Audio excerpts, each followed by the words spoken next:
서울의 거리를 스치는 찬바람이 종이 조각과 마른 낙엽을 휘몰아갔다.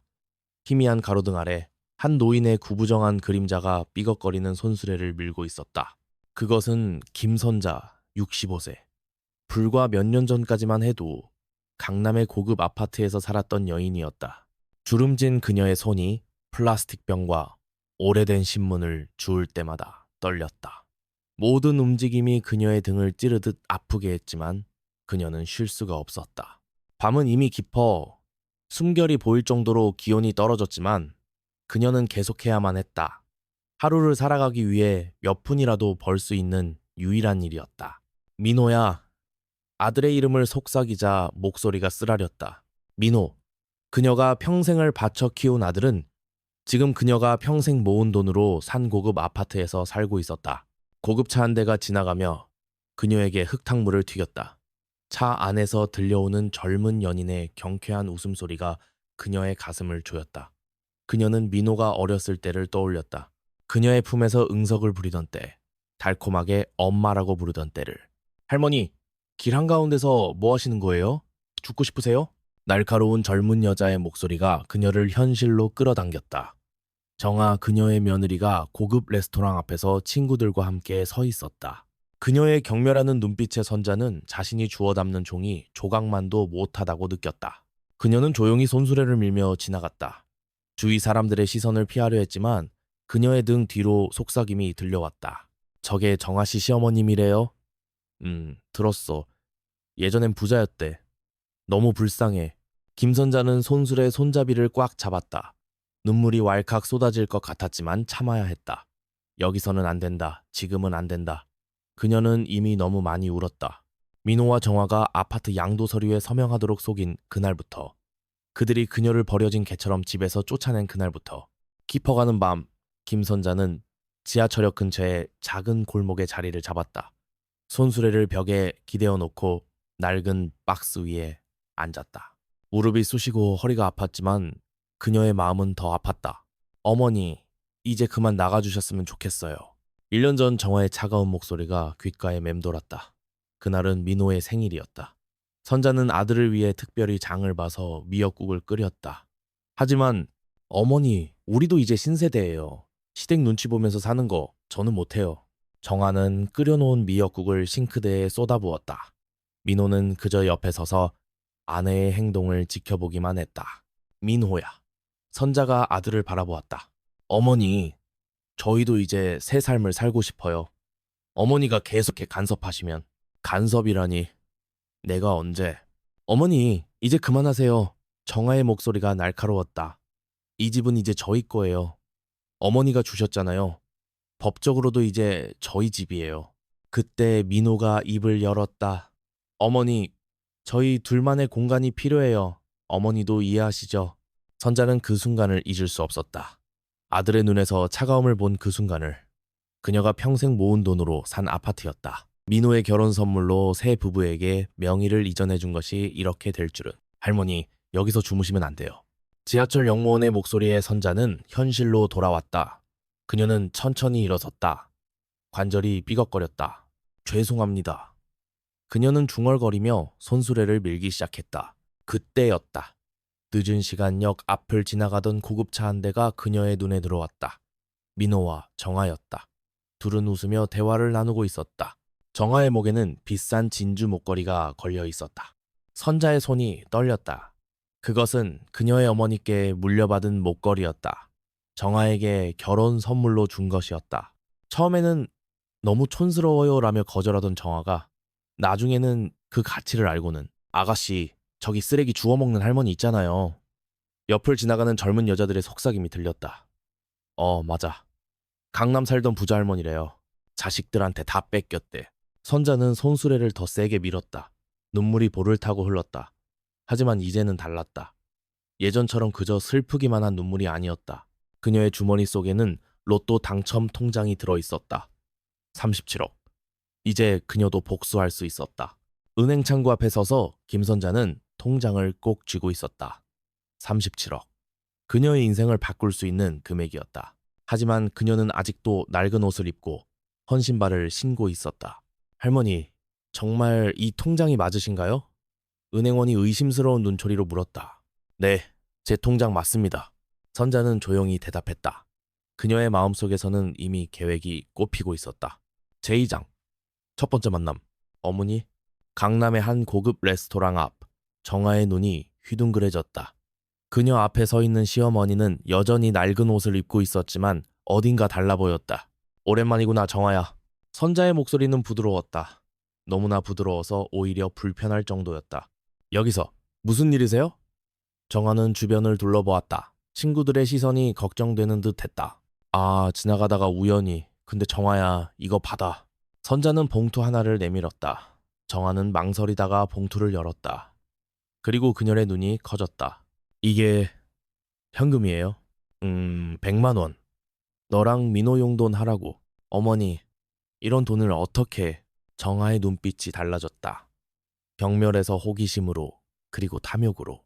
제3장. 소문의 시작. 야, 들었어? 김민호 어머니 로또 당첨됐대. 강남의 한 카페에서 속삭임이 퍼져나갔다. 정아의 친구들 사이에서 시작된 소문은 눈덩이처럼 불어났다. 얼마나 됐대? 수십억이래. 근데 아직도 쓰레기 주워? 비자금 만드는 거래. 정아는 이 소문을 들으며 입술을 깨물었다. 그녀의 머릿속에는 온통 돈 생각뿐이었다. 제사장, 아들의 귀환. 어머니. 민호가 선자의 앞을 가로막았다. 그의 눈에는 처음으로 진심 어린 관심이 보였다. 민호야. 어머니, 정말 그게 사실이에요? 로또. 선자는 아들을 바라보았다. 한때는 그토록 사랑스러웠던 얼굴. 지금은 그저 욕심으로 가득 찬 낯선 얼굴. 그래, 내 말이 맞다. 선자는 천천히 고개를 끄덕였다. 그리고 주머니에서 통장을 꺼내 보였다. 민호의 눈이 번쩍였다. 어머니, 우리 이제 다시 시작해요. 예전처럼. 그래야겠지? 너희 둘 다 이제 와서 이러기가 쉽지 않았을 텐데. 선자의 목소리에는 쓸쓸함이 배어 있었다. 하지만 그녀의 눈빛은 달랐다. 그 속에는 차가운 결심이 서려 있었다. 어머니, 우리 집에서 같이 살아요. 이제 그만 이런 고생하시고. 그래, 너희가 그렇게 말해주길 기다렸단다. 선자는 미소를 지었다. 그것은 따뜻한 미소였다. 하지만 그 미소 뒤에는 매서운 칼날이 숨겨져 있었다. 어머니, 이쪽으로 오세요. 정아는 억지로 미소를 지으며 현관문을 열었다. 선자는 낡은 짐가방 하나를 들고 천천히 들어섰다. 한때 자신의 집이었던 이곳, 이제는 낯선 공간이 되어 있었다. 어머니 방은 여기예요. 제가 청소도 해놨어요. 가장 작은 방이었다. 창문도 없는 방. 선자는 묵묵히 고개를 끄덕였다. 고마워, 정아야. 제2장. 숨겨진 칼날. 저녁 식사 시간. 정아는 화려한 상을 차렸다. 어머니, 제가 특별히 준비했어요. 드셔보세요. 선자는 천천히 숟가락을 들었다. 음식은 맛있었다. 하지만 그녀의 입에는 쓴맛이 가득했다. 정아야, 이거. 선자는 지갑에서 봉투를 꺼냈다. 어머니, 또요? 정아의 눈이 반짝였다. 이번엔 500만 원. 너희 둘 쓰라고. 어머니. 정아는 봉투를 받아들며 환하게 웃었다. 제3장. 균열. 여보. 어머니가 또 돈을. 늦은 밤. 정아는 민호에게 속삭였다. 얼마? 이번엔 500이야. 근데 통장은 아직도 안 보여주시네. 좀 더 기다려봐. 어머니도 곧 마음을 여실 거야. 당신 어머니가 진짜 37억을 가지고 있는 게 맞겠지? 당연하지. 은행에서 통장도 봤잖아. 그들은 몰랐다. 문 밖에서 선자가 모든 대화를 듣고 있다는 것을. 어머니, 이건 제가 특별히 배운 요리예요. 정아는 새로운 요리를 내놓았다. 비싼 한우 등심으로 만든 스테이크였다. 너무 비싼 거 했구나, 선자가 말했다. 에이, 어머니 오신 기념으로 특별히 준비한 거예요. 선자는 천천히 고기를 썰었다. 그리고 정아를 바라보았다.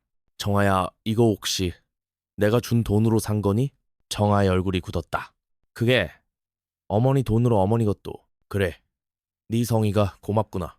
선자의 목소리는 부드러웠다. 하지만 그 눈빛은 날카로웠다.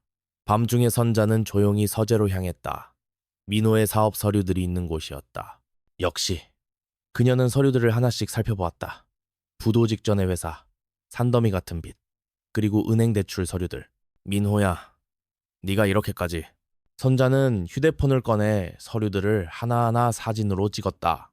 그리고 문자를 보냈다. 변호사님 자료 보내드렸습니다. 내일 만나서 상의드리고 싶습니다. 어머니, 요즘 기분이 좋아 보이세요. 정아가 말했다. 그래, 너희랑 같이 있으니까 그런가 보다. 어머니, 그 통장 말인데요. 혹시 저희한테도 좀. 선자는 미소를 지었다. 그래, 곧 너희한테도 보여주마. 아주 특별한 선물로. 정아는 그 말의 진짜 의미를 알지 못했다. 하지만 곧, 아주 곧 알게 될 것이다. 정아 씨, 이거 확인해 보세요. 변호사가 내민 서류를 보는 순간 정아의 얼굴이 창백해졌다. 그녀의 손이 떨리기 시작했다. 이게 무슨? 어머님께서 제기하신 사기 및 강요 혐의에 대한 고소장입니다. 37억 원의 재산을 강탈한 혐의로 정아 씨와 민호 씨를 고소하셨어요. 정아는 의자에 털썩 주저앉았다. 그녀의 머릿속이 하얘졌다. 하지만 어머님이 우리한테. 그리고 이건 민호 씨 회사의 부도 관련 서류들입니다. 채권자들이 이미 법적 조치를 준비하고 있죠. 방금 전까지 정아의 얼굴에 가득했던 교만과 탐욕이 순식간에 공포로 바뀌었다. 그날 저녁 아파트는 전쟁터가 되었다. 어머니, 어떻게 이러실 수 있어요? 정아가 비명을 질렀다. 선자는 차분히 찻잔을 들어 한 모금 마셨다. 뭐가 어떻다는 거니? 저희를 고소하시다니. 내 돈을 빼앗은 사람들을 고소하는 게 이상한 일이니? 정아는 무릎을 꿇었다. 어머니, 제발 저희가 잘못했어요. 용서해 주세요. 선자의 눈빛이 차가워졌다. 용서? 그래, 용서해 줄 수 있지. 하지만 대가는 있어야겠지? 그때 민호가 들어왔다. 어머니, 회사가 무너졌어요. 어머니께서. 그래, 내가 한 일이다. 내 회사의 모든 채권을 샀거든. 민호의 얼굴이 일그러졌다. 어째서 이러시는 거예요? 선자는 천천히 일어났다. 왜 이러냐고. 내가 왜 이러는지 정말 모르겠니? 그녀는 서랍에서 오래된 사진 한 장을 꺼냈다. 어린 민호가 선자의 품에 안겨 환하게 웃고 있는 사진이었다. 이때는 네가 정말 내 아들이었을 때였지. 선자의 목소리가 떨렸다. 나는 너를 위해 모든 걸 바쳤다. 내 청춘, 내 시간, 내 돈. 그리고 네가 한 일이 뭐였지? 민호는 고개를 숙였다. 나를 쓰레기처럼 버렸지. 거리에서 추위에 떨게 했지. 그런데도 난 매일 밤 네가 잘못을 깨닫길 기다렸단다. 선자는 창밖을 바라보았다. 하지만 이제 지쳤어. 더 이상은 안 돼. 정아가 울먹이며 말했다. 어머니, 저희가 다 갚을게요. 시간만 주세요. 선자는 쓴웃음을 지었다. 갚는다고 뭘 갚겠다는 거니? 내 잃어버린 시간, 내 상처받은 마음, 거리에서 보낸 그 추운 밤들. 그녀는 서류 뭉치를 꺼냈다. 이제 선택해라. 둘 중 하나다. 첫째, 모든 재산을 포기하고 즉시 이 집에서 나가든지. 둘째, 법적 처벌을 받든지. 민호와 정아는 서로를 바라보았다. 공포와 절망이 가득한 눈빛이었다. 시간은 일주일이다. 그동안 잘 생각해보거라. 선자는 방으로 들어가며 중얼거렸다. 이제 시작이란다. 내 진짜 복수는 이제부터야. 서울 변두리의 작은 고시원. 민호는 좁은 방에 웅크리고 앉아 있었다. 한때 호화로운 아파트에 살았던 그가 이제는 2평도 안 되는 방에서 생활하고 있었다. 여보, 라면 사왔어요. 정아가 비닐봉지를 들고 들어왔다. 그녀의 얼굴은 화장기 하나 없이 초췌해 보였다. 또 라면이야? 민호의 목소리에는 짜증이 묻어났다. 미안해요. 돈이. 정아는 말을 멈췄다. 그녀의 눈에 눈물이 고였다. 한편 강남의 아파트에서는 선자가 새로운 삶을 시작하고 있었다. 선자님, 이번 기부는 어떻게 하실까요? 사회복지사가 물었다. 노인복지센터에 1,000만 원, 그리고 독거노인 지원에 2천만 원 정도로 해요. 선자는 이제 자신의 재산을 의미 있는 곳에 사용하고 있었다. 그녀의 얼굴에는 평화로움이 깃들어 있었다. 어머니! 갑자기 들려온 목소리에 선자는 놀라 돌아보았다. 정아였다. 초라한 차림의 정아가 현관 앞에 서 있었다. 어머니! 제발! 민호가! 무슨 일이지? 선자의 목소리는 차가웠다. 민호가 자살 시도를 했어요. 선자의 손이 떨렸다. 그녀의 얼굴이 순간 하얗게 변했다. 병원에 있어요. 제발 한 번만 봐주세요. 선자는 잠시 침묵했다. 그녀의 마음속에서 수많은 감정이 충돌했다. 데려가봐. 병원 복도는 차가웠다. 선자는 천천히 걸음을 옮겼다. 병실 문 앞에 서자 그녀의 심장이 빠르게 뛰기 시작했다. 문을 열자 민호가 누워 있었다. 그의 발목에는 하얀 붕대가 감겨 있었다. 민호야. 선자의 목소리가 떨렸다. 민호가 천천히 눈을 떴다. 그의 눈에는 공허함이 가득했다. 어머니, 죄송합니다. 왜 이런 바보 같은 짓을? 선자는 아들의 손을 잡았다. 차갑고 마른 손. 이제 어떻게 살아야 할지 모르겠어요. 민호의 목소리는 쉬어 있었다. 너 정말 죽고 싶었던 거니?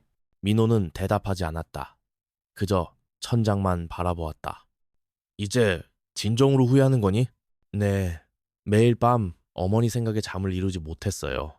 선자는 깊은 한숨을 내쉬었다. 너희가 나를 버렸을 때 나도 죽고 싶었다. 민호의 눈에서 눈물이 흘렀다. 하지만 난 살았어. 복수하기 위해서가 아니라 내 삶을 되찾기 위해서. 선자는 잠시 말을 멈추었다. 너도 그렇게 해야 할 거야. 어머니, 이제 너희 둘이서 처음부터 다시 시작하는 거야. 진정한 의미의 시작을. 정화가 문 앞에서 흐느끼고 있었다. 하지만 이번에는 돈이나 명예가 아닌 진정한 가치를 찾아서 선자는 일어섰다. 한 달에 한 번 내가 찾아올게. 그녀는 문 쪽으로 걸어갔다. 그때까지 살아있어라. 서울 변두리의 작은 고시원. 민호는 좁은 방에 웅크리고 앉아 있었다.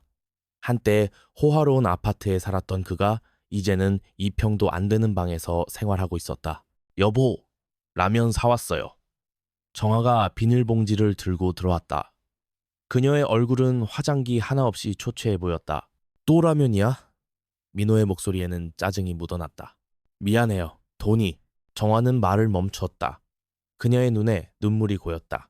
한편 강남의 아파트에서는 선자가 새로운 삶을 시작하고 있었다.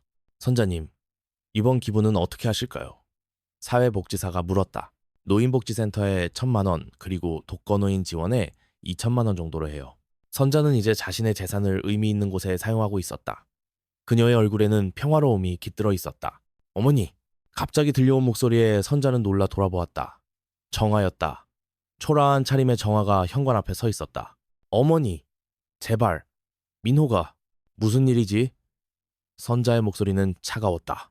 민호가 자살 시도를 했어요. 선자의 손이 떨렸다. 그녀의 얼굴이 순간 하얗게 변했다. 병원에 있어요. 제발 한 번만 봐주세요. 선자는 잠시 침묵했다. 그녀의 마음속에서 수많은 감정이 충돌했다. 데려가봐. 병원 복도는 차가웠다. 선자는 천천히 걸음을 옮겼다. 병실 문 앞에 서자 그녀의 심장이 빠르게 뛰기 시작했다. 문을 열자 민호가 누워 있었다. 그의 발목에는 하얀 붕대가 감겨 있었다. 민호야. 선자의 목소리가 떨렸다. 민호가 천천히 눈을 떴다. 그의 눈에는 공허함이 가득했다. 어머니, 죄송합니다. 왜 이런 바보 같은 짓을? 선자는 아들의 손을 잡았다. 차갑고 마른 손. 이제 어떻게 살아야 할지 모르겠어요. 민호의 목소리는 쉬어 있었다. 너 정말 죽고 싶었던 거니? 민호는 대답하지 않았다. 그저 천장만 바라보았다. 이제 진정으로 후회하는 거니? 네. 매일 밤 어머니 생각에 잠을 이루지 못했어요. 선자는 깊은 한숨을 내쉬었다. 너희가 나를 버렸을 때 나도 죽고 싶었다. 민호의 눈에서 눈물이 흘렀다. 하지만 난 살았어. 복수하기 위해서가 아니라 내 삶을 되찾기 위해서. 선자는 잠시 말을 멈추었다. 너도 그렇게 해야 할 거야. 어머니, 이제 너희 둘이서 처음부터 다시 시작하는 거야. 진정한 의미의 시작을. 정화가 문 앞에서 흐느끼고 있었다. 하지만 이번에는 돈이나 명예가 아닌 진정한 가치를 찾아서 선자는 일어섰다. 한 달에 한 번 내가 찾아올게. 그녀는 문 쪽으로 걸어갔다. 그때까지 살아있어라. 어서 오세요, 손님. 정화가 작은 분식집 문을 열고 손님을 맞이했다. 그녀의 얼굴에는 더 이상 화장기 없는 수수한 모습이었지만 눈빛은 맑고 진실되어 보였다. 민호는 주방에서 분주히 음식을 만들고 있었다. 그의 손놀림은 서툴렀지만 진지했다. 여보, 김치찌개 하나 더요. 정화가 주문을 외치자 민호가 대답했다. 네, 금방 나갑니다. 작은 분식집이지만 둘은 이제 자신들의 일을 하면서 조금씩 삶을 읽어나가고 있었다. 제2장, 어머니의 방문. 벨이 울렸다. 정화가 고개를 들어보니 선자가 서 있었다. 어머니, 많이 바빠 보이네. 선자는 조용히 구석자리에 앉았다. 정화는 재빨리 앞치마를 매만지며 다가갔다. 어머니, 뭐 드시고 싶으세요? 김치찌개. 민호가 끓인 그로 줘봐. 잠시 후 뜨거운 김치찌개가 테이블 위에 놓였다. 민호도 잠시 주방을 나와 어머니 앞에 섰다. 어머니, 제가 처음 만든 거라 서툴 수도. 선자는 한술 떠서 맛을 보았다. 그리고 잠시 눈을 감았다. 이 맛이, 어머니, 네가 어렸을 때 내가 해주던 맛이구나. 제3장, 용서와 화해. 저녁 무렵 가게 문을 닫고 셋은 작은 테이블에 마주 앉았다. 장사는 잘 되니? 선자가 물었다. 네, 그럭저럭요. 빚도 조금씩 갚아가고 있어요. 민호가 대답했다. 어머니, 정아가 입을 열었다. 저희가. 정말 죄송합니다. 이제야 어머니의 마음을 조금이나마 이해할 것 같아요. 선자는 잠시 침묵했다. 너희도 이제 알겠지? 돈이 전부가 아니라는 걸. 네, 둘이 동시에 대답했다. 어머니, 저희가 다시 한번 기회를 주신다면? 민호의 목소리가 떨렸다. 그래서 말인데, 선자가 가방에서 서류 하나를 꺼냈다. 이거 새로 시작하는 데 도움이 될 거야. 서류를 펼쳐보니 작은 상가 건물의 증서였다. 어머니, 이건 너희가 진정으로 변화했다는 걸 보여줬으니 이제 제대로 된 시작을 해보는 게 어떻겠니? 제4장, 새로운 가족. 몇 달 후 분식집은 깔끔한 한식당으로 변모했다. 어머니의 손맛이라는 이름의 식당은 금세 동네에서 인기를 얻었다. 어머니, 이제 저희 집에서 같이 사시는 게 어떠세요? 어느 날 정화가 조심스럽게 제안했다. 선자는 잠시 생각에 잠겼다. 그래도 될까? 네. 이제 저희도 어머니의 진정한 자식이 되고 싶어요. 선자의 눈에 눈물이 고였다. 정화야, 어머니, 이제 진짜 효도하고 싶어요. 돈이나 명예가 아닌 진심으로. 마지막 장, 새로운 시작. 봄날의 아침, 선자는 식당 앞 작은 정원에서 꽃을 가꾸고 있었다. 민호와 정화는 분주히 식당 준비를 하고 있었다. 어머니, 점심 드세요. 정화가 불렀다. 선자는 미소를 지었다. 이제 그녀의 미소에는 따뜻함이 가득했다.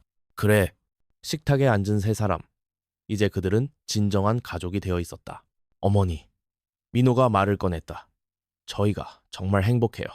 선자는 아들을 바라보았다. 그의 눈에서 진심을 볼 수 있었다. 나도 행복하다. 창밖으로 봄바람이 불어왔다. 새로운 시작을 알리는 바람이었다.